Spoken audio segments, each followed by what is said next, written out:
Ayer hablamos con el doctor Alejandro Sánchez Flores, investigador del Instituto de Biotecnología de la UNAM y miembro del Consorcio Mexicano de Vigilancia Genómica, que nos decía que en la plataforma mundial GISAID, que originalmente servía para inscribir casos de influenza y que actualmente también inscribe casos de COVID, había 23 contagios de la variante Omicron, y habíamos quedado de platicar un poco más con él para tener detalles que han empezado a salir de alguna manera, pero queremos platicar con él sobre pues los detalles de estos contagios en cuanto a grupos de edad, si se trata de vacunados o no vacunados, y también zonas de la República Mexicana donde se ha presentado esto.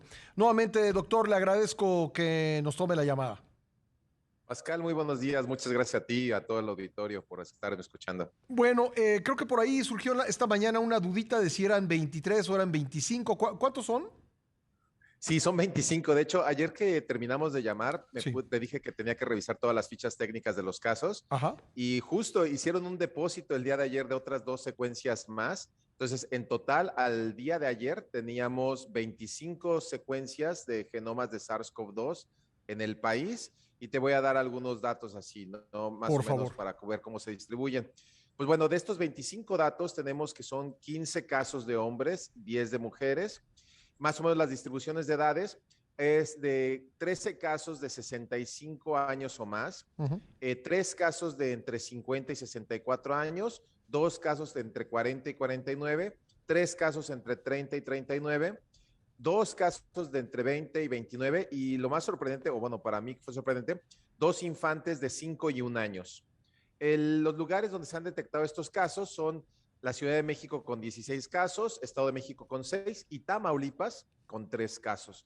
Entonces ya estamos viendo aquí una dispersión del virus. No sabemos todavía si son por una cuestión de casos importados o ya está habiendo contagios locales. Es muy temprano para decirlo. Ahora, de Bueno, lo que ajá. decías y comentabas de las vacunas, Sí. hay muy pocos registros de estos casos asociados con vacuna. Obviamente los infantes no las van a tener, pero de los demás solamente sabemos que algunos casos, en este caso 3 casos, estuvieron con esquema completo de Pfizer, 2 casos con Johnson Johnson, un caso con Sputnik y un caso con AstraZeneca. Ahora viene otra cosa más interesante, que es para algunos casos reportan viajes, y esto nos puede decir de dónde están viniendo estas variantes, y uno es, un caso es a Costa Rica, un caso a Estados Unidos y un caso ya es interno a Yucatán, ¿no? Ujú. Y pues bueno, finalmente, esos son lo que tenemos hasta ahorita. Esperamos, como en otros países, que esta variante se reproduzca bastante rápido, pero bueno, hay que tener mucho cuidado aquí en México porque aún estamos a tiempo de alentizar la transmisión del virus. Es decir, no necesariamente nos tiene que ocurrir lo que está pasando en países como Reino Unido o Estados Unidos, donde leía yo ayer, en 2 semanas pasó de 1% de los contagios nuevos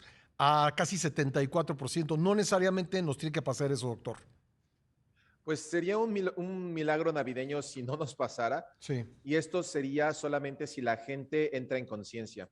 Y si la gente entra en conciencia y no se arriesga demasiado, por Ujú. ejemplo, supongo que ya escuchaste que la OMS recomienda suspender las festividades navideñas Sí. justo para A- cortar esta transmisión Aunque o López Gatell alentizarla. dice que eso no quiso, que no quiso decir eso el director general de la OMS, que los periodistas Bueno, somos muy malos para entender lo que él quiere decir y que realmente no quiso decir eso. sí, la interpretación siempre puede ser un problema, pero digamos que es prudente porque lo que está Pues diciendo tal sí, vez pues el sí, director de la OMS es eso, que no tomemos estos riesgos que hemos dicho, ¿no? O sea, la convivencia entre núcleos familiares sí. que no conviven normalmente, esto en espacios cerrados, pues Ajá. es la receta perfecta para la transmisión del virus. A ver, yo sé que ya es una discusión reiterada de que si es más grave o no es más grave. Yo le voy a dar mi punto de vista, que no soy especialista. Digamos, voy a tratar de apelar al sentido común. Si es más transmisible, quiere decir que va a haber más contagios. Y si hay más contagios, entonces la probabilidad de que aquellas personas que por comorbilidades u otras situaciones pueden agravarse, pues también puede ser mayor. No sé si tengo razón en lo que digo.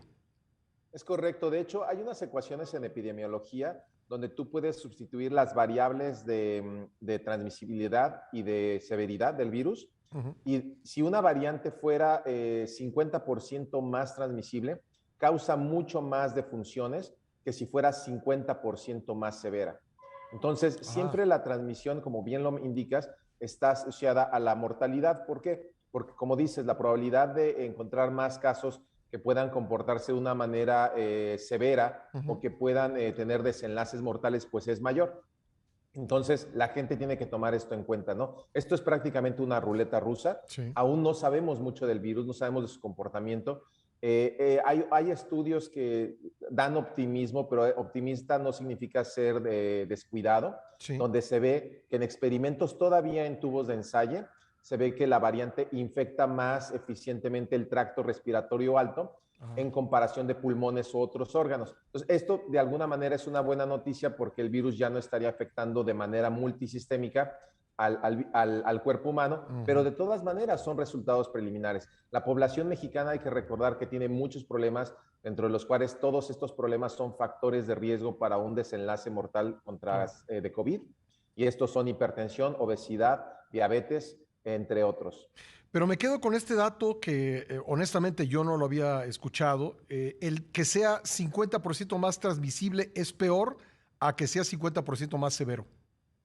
Así es Lleva una más ecuación muertes. epidemiológica, sí. Por lo que te decía, es la cuestión de cómo se va a transmitir y cómo puede encontrar personas susceptibles que tengan un desenlace mortal. Ya, entonces creo que, y no estoy en contra de que se divulguen evidencias como esta última que me acaba de decir, que a lo mejor se queda más digamos, no llega a afectar los pulmones, ¿no? Esta variante, digo, me parece muy relevante que esto se divulgue, pero al mismo tiempo esa actitud de descartar, decir, no, es menos transmisible que la otra, no se preocupen, me parece que sí nos puede llevar a situaciones de riesgo, doctor. Así es, desacreditar y mandar mensajes digamos, de falsa confianza es lo peor que se puede hacer. Como había comentado, no sé si en este o en otros medios, el comportamiento de la pandemia entre los muchos simulaciones o dentro de los muchos panoramas que puede tener, se puede asemejar mucho a lo que pasa en la bolsa. Entonces, en la bolsa, cuando hay especulaciones o hay alguna noticia de pánico, pues se cae la bolsa, la gente saca sus inversiones. Y más o menos ha pasado esto con la pandemia. Cuando los gobiernos mandan mensajes estrictos de confinamiento o de finalmente de que hay que tener cuidado, la pandemia baja. Y peor, cuando mandan mensajes de falsa seguridad, como pasó en la India, como ha pasado en otros lugares donde se prefiere las fiestas religiosas o cualquier fiesta, como en este caso las navideñas, donde se desacredita, que dice que no pasa nada, es donde se dan los picos más altos Pues sí, de pandemia. Y esto se puede ver. muy interesante, doctor. Siempre un gusto conversar con usted. Le agradezco que me haya tomado nuevamente la llamada.